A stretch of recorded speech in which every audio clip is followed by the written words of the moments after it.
Hello students, welcome to my YouTube channel MS academy 23। कल हमने 100 में से 5 क्वेश्चन किए थे। हमारा जो टारगेट है वो 100 क्वेश्चन का है, जो कि आपके बोर्ड एग्जाम में आएंगे। तो आप वीडियो को स्किप ना करें। अगर आपने फर्स्ट डे की वीडियो नहीं देखी है तो आप जाकर देख लीजिए। तो हम स्टार्ट करते हैं। आज हमारा क्वेश्चन नंबर 6। क्वेश्चन नंबर 6 है, why does the postmaster send to question number six है, why does the postmaster send money to Lencho. यानी कहने का मतलब पोस्ट मास्टर है वो लेंचो को पैसे क्यों भेजता है?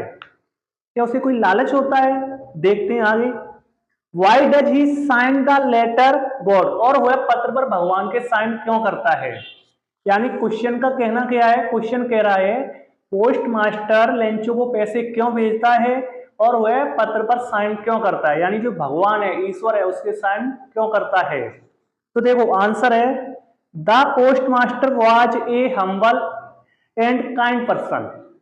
यानी जो पोस्ट मास्टर है वो एक कैसा है व्यक्ति है? एक विनम्र और दयालु व्यक्ति है, यानी दयालु व्यक्ति था। He sends money to Lencho, इसलिए वह क्या करता है? लेंचो को पैसे भेजता है। सो इसलिए ही साइन द लेटर गॉड, और वह भगवान के साइन करता है। सो दैट, ताकि Lencho might think that God had sent him the money, ताकि लेंचो सोचे कि उसे जो पैसे भेजे हैं वो किसने भेजे हैं? भगवान ने भेजे हैं। तो समझ में आया होगा आपको। यानी पोस्ट मास्टर तो एक विनम्र और दयालु व्यक्ति था, इसलिए वह पोस्ट मास्टर को पैसे भेजता है, और वह भगवान के साइन इसलिए करता है जिससे कि उसे ऐसा ना लगे कि भगवान ने पैसे नहीं भेजे हैं, बल्कि उसे कैसा लगे कि भगवान ने ही पैसे भेजे हैं। हमारा क्वेश्चन नंबर नेक्स्ट है 7 वाला। Did Lencho try to find out who had sent the money to him. क्या लेंचो ने यह खोजने की कोशिश की कि उसे पैसे किसने भेजे हैं? अगर की तो वाई, क्यों की, और अगर नहीं की तो वाई नॉट, क्यों नहीं की। तो देखो आंसर नो, यानी लेंचो ने खोजने की कोशिश नहीं की क्योंकि उसे पूरा विश्वास था। Lencho did not try to find out who had sent him the money, यानी लेंचो ने बिल्कुल भी खोजने की कोशिश नहीं की कि उसे पैसे किसने भेजे हैं। बिकॉज, क्योंकि ही ट्रस्टेड गॉड, क्योंकि उसे भगवान में विश्वास था। His faith in God was so strong, क्योंकि उसका भगवान में कैसा विश्वास था? बहुत मजबूत था। ऐसा नहीं कि हमने जो चीज मांगी अगर वो हमें ना मिली तो हम गाली देने लग जाए, तो ऐसा नहीं है कि नहीं आज से कोई भगवान नहीं है। नहीं, देखो स्ट्रॉन्ग था वो, तो पूरा विश्वास होना चाहिए, नहीं तो नहीं होना चाहिए। That only God could have sent him the money, यानी उसे भगवान का पूरा पूरा विश्वास था उसे भगवान में, और उसे पता था कि भगवान मेरी हेल्प जरूर करेंगे और मेरा विश्वास कभी नहीं तोड़ेंगे, इसलिए उसे लगा कि पैसे किसने भेजे हैं? भगवान ने भेजे हैं। हमारा नेक्स्ट क्वेश्चन है क्वेश्चन नंबर 8, जो कि अब हमारे सेकंड लेसन से स्टार्ट होते हैं। Nelson Mandela long walk to freedom से। इसके राइटर कौन है? Nelson Mandela. हमारे फर्स्ट लेसन से कितने क्वेश्चन हो गए? हमारे 7 क्वेश्चन हो गए। अब सेकंड लेसन से हम लेंगे, जो कि हमारा क्वेश्चन नंबर 8 है।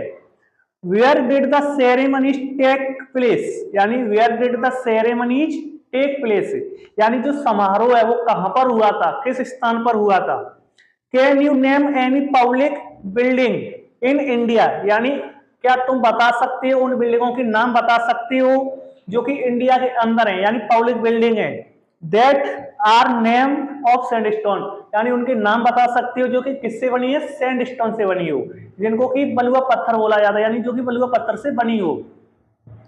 तो आंसर हमारा, the ceremonies took place in the campus of the union building of Pretoria. तो यानी जो सेरेमनी है, जो समारोह है, वो यानी कहां पर हुआ था? प्रोटेरिया के यूनियन बिल्डिंग के कैंपस में हुआ था।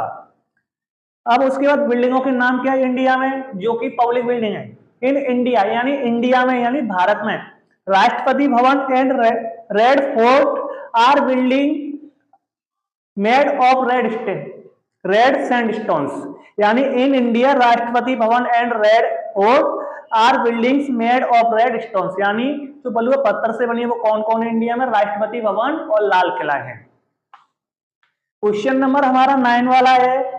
कैन यू से how 10th May is an autumn day in south Africa. यानी जो 10 मई है, यानी जो 10 मई है, उसको हमने ऑटम डे क्यों पुकारा, यानी ऑटम डे क्यों कहते हैं उस दिन को, ऐसा क्या हुआ उस दिन को कि हम ऑटम डे बोलते हैं, क्योंकि 10 मई को। तो ऑटम डे आप जानते हो, तो लेकिन गर्मी के दिनों में उस 10 मई को क्यों बोला गया, तो देखो क्योंकि उस दिन खुशियां मिली थी। तो देखो आंसर में क्या देते हैं, 10th May is an autumn day in south Africa, यानी 10th May को ऑटम डे के नाम से बुलाया गया, यानी पुकारा गया, यानी ऑटम डे है। तो क्यों है, बिकॉज, क्योंकि ऑन दिस डे, क्योंकि उस दिन क्या हुआ, the installation of South Africa first democratic non racial government took place, क्योंकि पहली बार उस स्थान पर डेमोक्रेटिक क्या, डेमोक्रेटिक सरकार बनी, जो कि कैसी थी, नॉन रेशियल गवर्नमेंट, इसलिए उस दिन को यानी 10th मई था ऑटम डे के नाम से बुलाया गया, यानी उसे बताया गया, यानी 10 मई को ऑटम डे कहा गया। क्योंकि नॉन रेशियल गवर्नमेंट का मतलब होता है जो कि गैर नस्ली है, यानी बिना भेदभाव वाली, नहीं तो अन्यथा वहां पर कैसी सरकार चल रही थी, यानी भेदभाव करने वाली, जो कि एक ही, यानी जो एक ही पार्टी थी वही बन रही थी, यानी वहां पर गोरे और कालों का भेदभाव था, यानी तो जो गोरे वाले थे वो अपने आप को बड़ा मानते थे और काले वाले लोग अपने आप को छोटा मानते थे। जैसे हमारे भारत में होता है कि जो कुछ लोग अपने आप को बहुत बड़ा मानते हैं, यानी हमारे भारत में भी बहुत जातिवाद था, ठीक है, जिससे हमारे अम्बेडकर ने मिटाया।